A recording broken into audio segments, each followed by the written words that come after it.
আসসালামু আলাইকুম প্রিয় শিক্ষার্থীবৃন্দ, তোমাদেরকে অসংখ্য ধন্যবাদ CSEL ইংলিশ একাডেমির পক্ষ থেকে।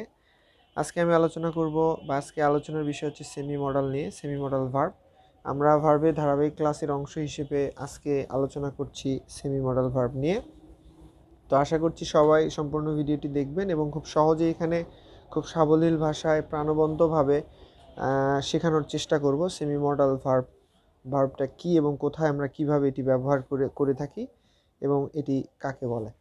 অবশ্যই আপনারা চ্যানেলটিকে সাবস্ক্রাইব করে আমার সঙ্গেই থাকবেন। তো সেমি মডালটা মূলত হচ্ছে ভার্বেরই একটা প্রকার বা ভার্বেরই একটা অংশ। তো এখানে বলা হচ্ছে নিড, ডেয়ার, ইউজ টু ইত্যাদিগুলো মডাল এবং মেইন ভার্ব হিসেবে ব্যবহৃত হয়। অর্থাৎ নিড, ডেয়ার, ইউজ টু এইগুলা হচ্ছে মডাল বা মেইন ভার্ব হিসেবে ব্যবহৃত হয়, এই কারণে এদেরকে সেমি মডাল বলা হয়। অর্থাৎ নিড, ডেয়ার, ইউজ টু এগুলা মডাল ভার্ব এবং মেইন ভার্ব হিসেবে ব্যবহৃত হওয়ার কারণে এদেরকে সেমি মডাল বলা হয়। ডেয়ার, নিডের পর নট প্লাস ভার্বের বেস ফর্ম বসালে অথবা ইন্টারগেটিভ সেন্টেন্সে এদের পরবর্তী ভার্বের বেস ফর্ম বসালে এরা তখন মডাল ভার্ব রূপে কাজ করে।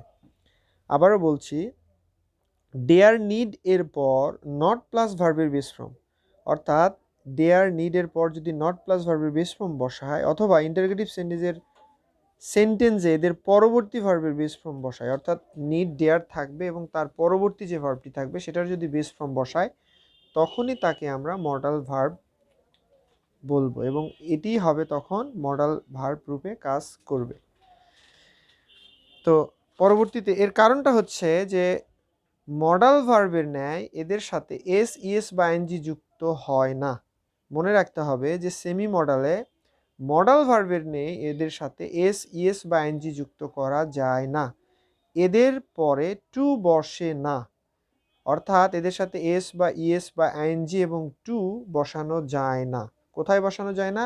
নিড, ডেয়ার এবং ইউজ টু এর পরে। যেমন how dare you touch me, এখানে ডেয়ারটা হচ্ছে মডাল অক্সিলারি।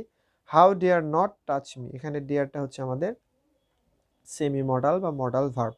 এখানে ডেয়ার হলো মডাল ভার্ব আর ডেয়ার, নিড এর আগে ডু নট, ডাজ নট বসালে, অর্থাৎ এই যে ডেয়ার, নিড এর আগে যদি আমরা ডু নট বা ডাজ নট বসাই এবং এদের সাথে এস বা ইয়ের যুক্ত যদি করতে পারি বা যুক্ত যদি হয়, অথবা এদের সাথে যদি পাস্ট ফর্ম, ভার্বের পাস্ট ফর্ম যদি হয়, অথবা এদের পরে যদি টু প্লাস ভার্বের বেস ফর্ম হয়, তাহলে তাদেরকে আমরা প্রিন্সিপাল ভার্ব বলতে পারি। অর্থাৎ ডু নট, ডাজ নট এবং এস বা ইয়ের যুক্ত অথবা পাস্ট ফর্ম যদি হয় অথবা টু প্লাস ভার্বের বেস ফর্ম হলে এদেরকে আমরা প্রিন্সিপাল ভার্ব বলতে পারি।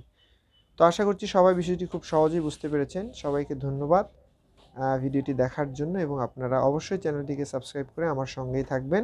আশা করি সবাই ভালো এবং সুস্থ থাকবেন। আসসালামু আলাইকুম।